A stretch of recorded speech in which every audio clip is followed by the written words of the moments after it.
বন্ধুত্ব তো অনেক ধরনের হয়। ব্যক্তির সাথে ব্যক্তির যেমন বন্ধুত্ব, তেমনি দেশের সাথেও দেশের বন্ধুত্ব হয়। এই যেমন প্রতিবেশী ভারত, যাদের সাথে বন্ধুত্বটা টক মিষ্টি, কিন্তু বাংলাদেশের এমনও বন্ধু রয়েছে যাদের সাথে সম্পর্কটা অন্য ধরনের।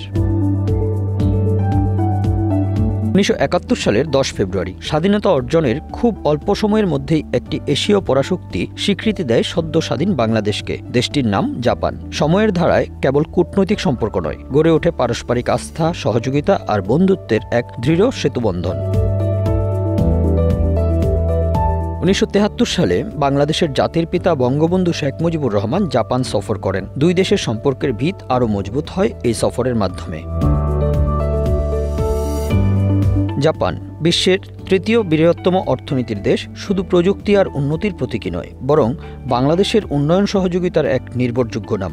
বাংলাদেশে জাপানের সহায়তা শুরু হয় 1974 সাল থেকে জাইকার মাধ্যমে। শিক্ষা, স্বাস্থ্য, অবকাঠামো, বিদ্যুৎ ও পরিবহন প্রায় সবখানেই জাপান রয়েছে বাংলাদেশের পাশে।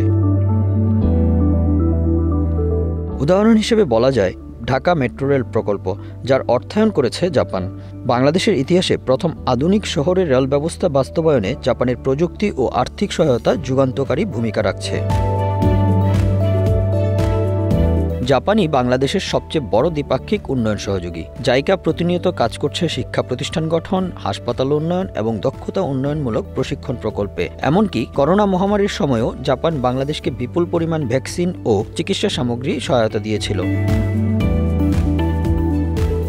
2022-23 অর্থ বছরে জাইকা বাংলাদেশকে দিয়েছে 331 বিলিয়ন ইয়েন, অর্থাৎ প্রায় 25,000 কোটি টাকা। এখন পর্যন্ত জাপান দিয়েছে মোট 3 ট্রিলিয়নের বেশি অনুদান এবং ঋণ, যা প্রায় 32.6 বিলিয়ন মার্কিন ডলার।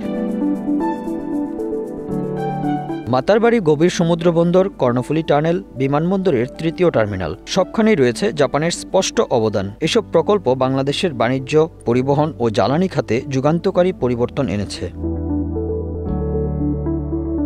তবে সম্পর্কটা কেবল অর্থনৈতিক সহযোগিতার মধ্যে সীমাবদ্ধ নয়। সংস্কৃতি, শিক্ষা, মানব সম্পদ উন্নয়নের ক্ষেত্রেও এই দুই দেশের সম্পর্ক অত্যন্ত উষ্ণ। প্রতি বছর শত শত বাংলাদেশি শিক্ষার্থী জাপানে উচ্চশিক্ষা গ্রহণের সুযোগ পান জাপান সরকারের স্কলারশিপের মাধ্যমে। দুই দেশের মধ্যে সাংস্কৃতিক বিনিময়ও দিন দিন বাড়ছে। বাংলাদেশে জাপানি ভাষার প্রতি আগ্রহ বাড়ছে, আর জাপানেও বাংলাদেশের সংস্কৃতি, কারুশিল্প ও খাদ্য গ্রহণযোগ্যতা পাচ্ছে। বাণিজ্যিক ক্ষেত্রেও জাপান অত্যন্ত গুরুত্বপূর্ণ। 2023 সালে বাংলাদেশে জাপানি বিনিয়োগ দাঁড়ায় প্রায় 2 বিলিয়ন মার্কিন ডলারে। গার্মেন্টস, তথ্য প্রযুক্তি, ইলেকট্রনিক্স থেকে শুরু করে হালকা প্রকৌশল খাতে জাপানি কোম্পানিগুলো আগ্রহ বৃদ্ধি পাচ্ছে। স্বাধীনতা যুদ্ধের রক্তাক্ত দিনগুলোতে বাংলাদেশ যখন এক বিপন্ন জাতি, তখন দূরপ্রাচ্যের এক জাতি জাপান শুধু সরকারের নয়, বরং সাধারণ জনগণের পক্ষ থেকেও এগিয়ে আসে সমর্থন নিয়ে। রাস্তায় নামে জাপানি ছাত্ররা, বাংলাদেশের পক্ষে হেল্প বাংলাদেশ ক্যাম্পেইন চালায়, সংগ্রহ করে তহবিল।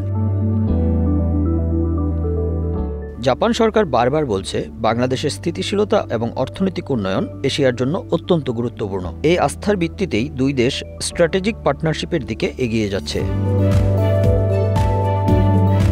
Bangla affairs news desk.